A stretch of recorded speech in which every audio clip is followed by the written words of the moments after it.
Soy Miguel Ángel Santamaría Rodríguez bisnieto y el autor del libro. Los Edwards devuelven los 27.000 millones de dólares. Esta es una recopilación de sucesos que como desaparecen los millones, dejados por don Federico Santamaría Carrera a la Fundación Universitaria Técnica Federico Santamaría en Chile. Esos son datos verídicos. Este es el tercer video para demostrar cómo desaparecen en plena vista los 27.000 millones de dólares de la fundación. Son varios videos. A continuación denles gusta y suscríbase para seguir difundiendo esta desaparición de esos millones, dejados para el pueblo chileno a los pobres de la población, así tenga una educación maravillosa y sean prosperado el pueblo chileno. Empecemos para que ustedes se den cuenta cómo desaparecen los millones. Federico Santamaría, falleció 82 años después en París. 2 meses más tarde, en febrero de 1926, se abrió en Valparaíso su testamento.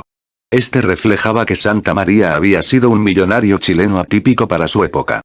Profundamente anticlerical, muy liberal en su vida privada, nunca se casó, pero convivió durante décadas con la francesa Anna Guillaud. Uno de sus deseos era levantar al proletariado de mi país. Es el deber de las clases pudientes contribuir al desarrollo intelectual del proletariado. En su testamento, Santamaría nombró como albaceas y ejecutores de sus disposiciones testamentarias a Agustín Edwards McClure, Juan Brown, Carlos Van Buren y Andrew Geddes, siendo estos últimos 3 hombres los que el propio Edwards le había propuesto en sus conversaciones de 1919.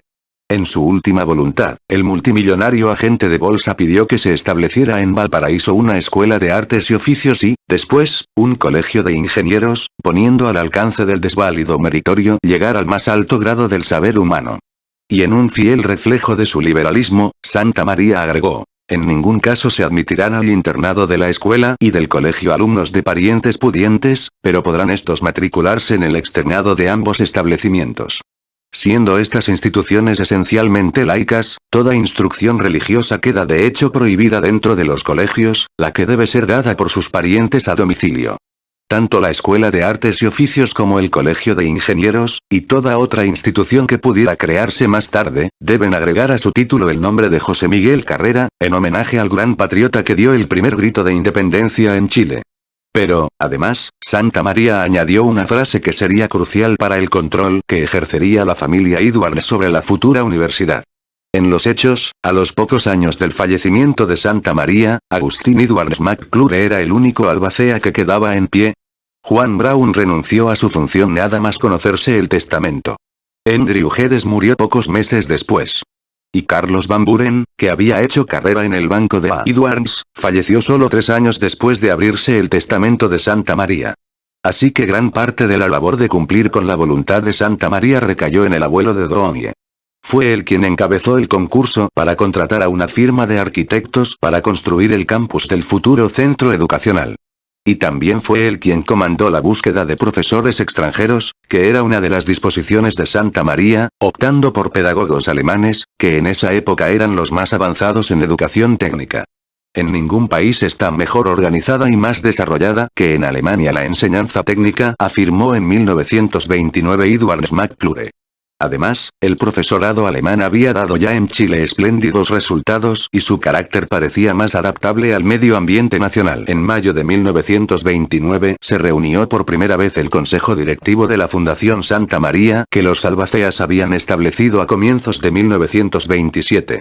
Agustín Edwards McClure viajó especialmente desde su exilio en París a Valparaíso para hacer su exposición. El régimen de Carlos Ibáñez no le puso inconvenientes para ello.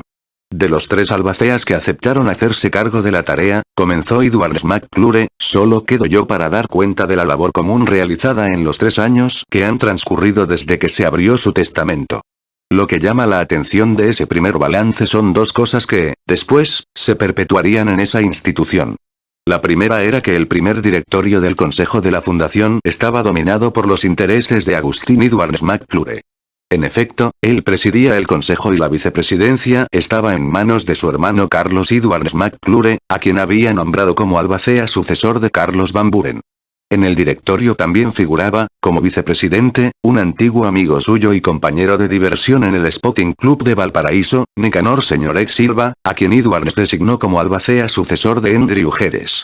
El primer rector fue Armando Quezada, el ex embajador chileno en Francia, y el administrador de la fundación, Gustavo Olivares, quien era hijo de un ingeniero serenense que había colaborado con los Edwards en las minas del norte en la segunda mitad del siglo XX. Además, poco tiempo después de inaugurar oficialmente las labores académicas en 1931, Edwards McClure nombró a su hijo Agustín Edwards Budge como director del consejo.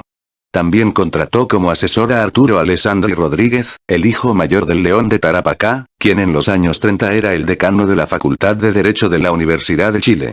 El hijo de este, Arturo Alessandri Besa, se volvió un estrecho amigo y colaborador de Donie, y hasta hoy su bufete de abogados se encarga de varios temas legales de Agustín Edwards Eastman. Y otro asesor era Enrique Costabal Cegers, un ingeniero civil especializado en aeronáutica, que era profesor en la Escuela de Artes y Oficios de Santiago. Este era el padre de Juan Costabal, el futuro socio de Donie en la DECO.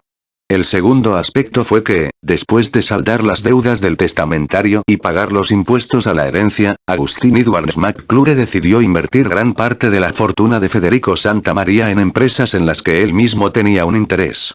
El balance general de la fundación al 15 de marzo de 1929 mostraba que cerca del 70% de la herencia de Santa María se invirtió en títulos y acciones en los que el abuelo de Donie tenía intereses directos o buscaba obtener una mayor participación para lograr un asiento en el directorio.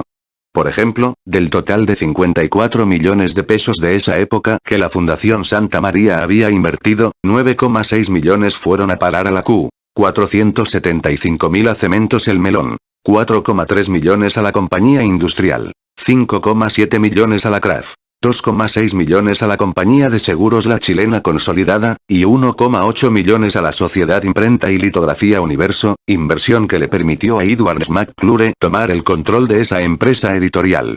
Además, el balance revelaba que la fundación le debía algo más de $500,000 al banco de Edwards.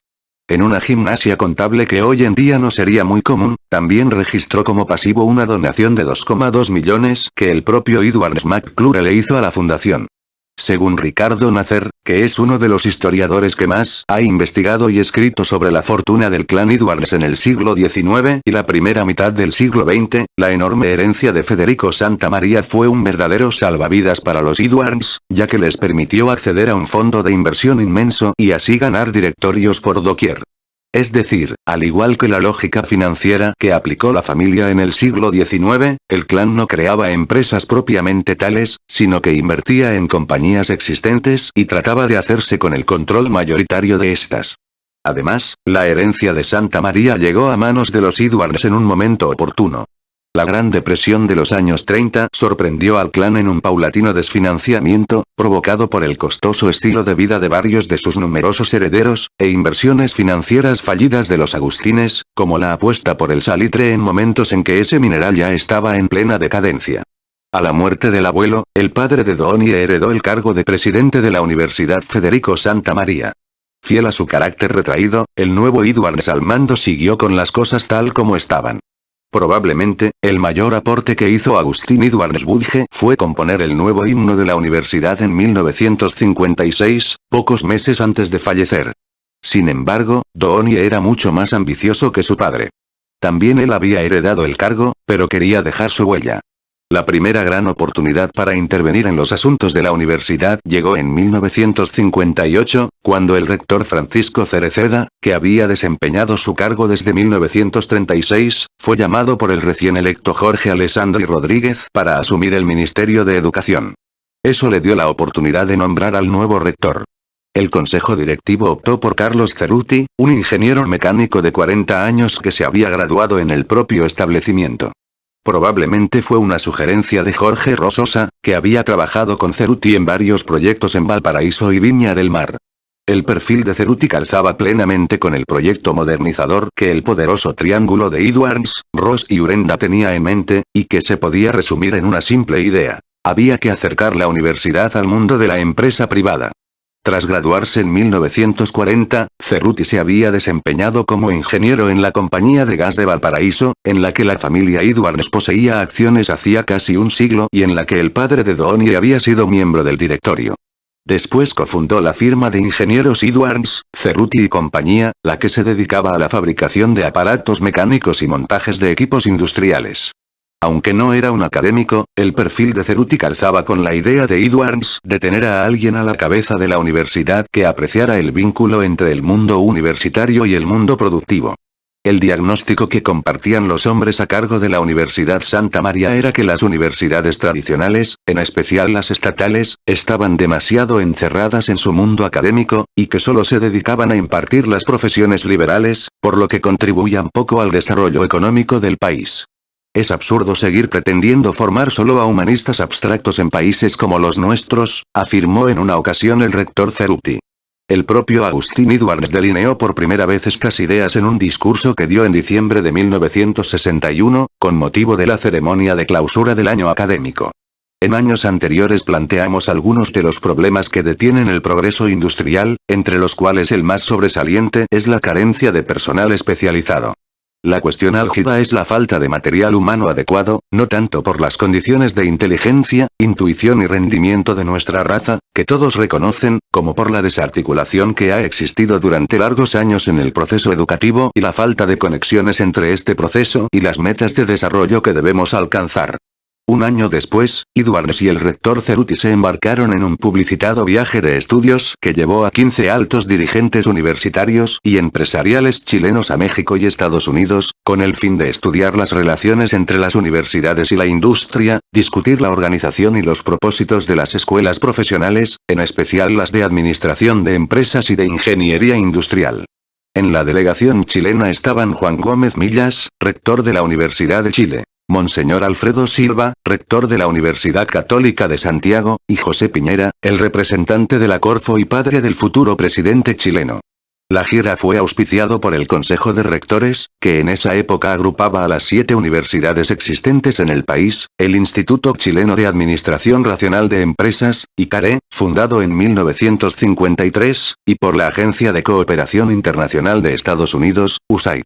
Entre las instituciones que visitó la delegación chilena estaban el Instituto Tecnológico de Monterrey, las universidades de California, Stanford, Harvard y Yale, el Instituto de Tecnología de Massachusetts, MIT, las fundaciones Rockefeller y Ford, y la Academia Nacional de Ciencias de Estados Unidos. Al final de la estadía en Estados Unidos, la delegación chilena fue recibida en la oficina oval por el presidente John F. Kennedy. Era el 2 de marzo a las 3:25 de la tarde. Una foto de ese encuentro muestra a un joven Edwards deambulando con actitud distraída detrás del mandatario norteamericano. Tras ver en terreno la estrecha colaboración científica y de investigación que existía entre la educación superior y el mundo productivo en Estados Unidos, Agustín Edwards y Carlos Cerruti retornaron a Chile más convencidos que nunca de la necesidad de realizar un importante giro hacia la empresa. La falta de personas calificadas para ingresar al mundo de las empresas era, a juicio de ellos, una situación alarmante que incluso podría frenar el desarrollo económico del país. El diagnóstico no era del todo errado. En efecto, en esa época la educación técnico-profesional en Chile era bastante escasa. A nivel de educación superior, solo la Universidad Técnica Federico Santa María y la Universidad Técnica del Estado, que se había creado en 1947 al fusionar más de una decena de escuelas técnicas e industriales de todo el país, tenían como foco educar a técnicos e ingenieros para las industrias nacionales. El propio gobierno de Frei se hizo cargo de esta carencia. En 1966, la Corfo creó el Instituto Nacional de Capacitación, INACAP, que contó con el apoyo financiero de varios gobiernos europeos. En una conferencia para empresarios latinoamericanos que se realizó en marzo de 1964, el rector de la Universidad Santa María hizo una larga exposición titulada La educación y la empresa privada. En esta, Carlos Cerruti hizo un llamado a favor de una mayor interacción entre el mundo de la industria y el de la enseñanza. La iniciativa privada debe asumir sin tardanza la parte que le corresponde en el proceso educativo y formativo de nuestros países para suplir los vacíos que presentará todavía por muchos años la educación pública estatal, afirmó el rector y, acto seguido, lanzó un desafío ante los más de 100 empresarios presentes. Ante estos problemas, ¿por qué no usar, entonces, como escuelas las propias fábricas y las propias empresas productoras? Allí están los talleres, las máquinas, las herramientas. Y eso era, en efecto, lo que la Universidad Técnica Federico Santa María ya estaba haciendo. En 1964, la Escuela de Artes y Oficios de la universidad contaba con 13 escuelas industriales instaladas en distintas empresas, desde mineras en Iquique hasta lecheras en Osorno. Algunas de estas empresas pertenecían a Agustín Edwards. Las llamadas escuelas satélite de la universidad funcionaban, por ejemplo, en una fábrica de la Q en Limache, en los talleres de prensa de El Mercurio SAP y Editorial Orcochrane en Santiago, en una fábrica de la compañía manufacturera de papeles y cartones en Laja, en una planta de la CRAF en Penco, en las labores de cabotaje de la compañía sudamericana de vapores en Valparaíso, en algunas plantas textiles de la familia Yarur en Santiago, y en la cooperativa agrícola y lechera de Osorno. Además, a partir de 1963, la universidad recibió asesorías de un grupo de ejecutivos de grandes empresas chilenas. En varias de ellas, Jorge Rososa desempeñaba un papel clave. Como ingeniero químico y director en varias empresas industriales y mineras, Rososa fue uno de los grandes impulsores de esta política educativa. La labor de este grupo de ejecutivos, en el cual también participó Hernán Cubillos, era buscar formas de estrechar aún más los lazos con el mundo de la producción privada. Una idea, por ejemplo, fue que las universidades hicieran y financiaran investigaciones que fueran pertinentes a las necesidades de las empresas. Pese a estar en casi una veintena de directorios de empresas y asociaciones, Agustín Edwards se daba el tiempo de llevar personalmente algunos asuntos de la universidad. En especial, aquellos que tenían que ver con las relaciones internacionales.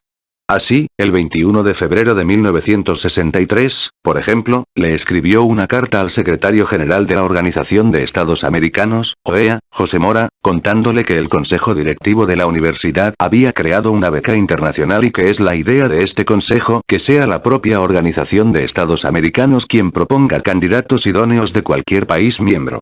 La beca era en honor a Juan Marín Rojas, un reconocido médico, profesor universitario y escritor chileno, que había fallecido unas semanas antes.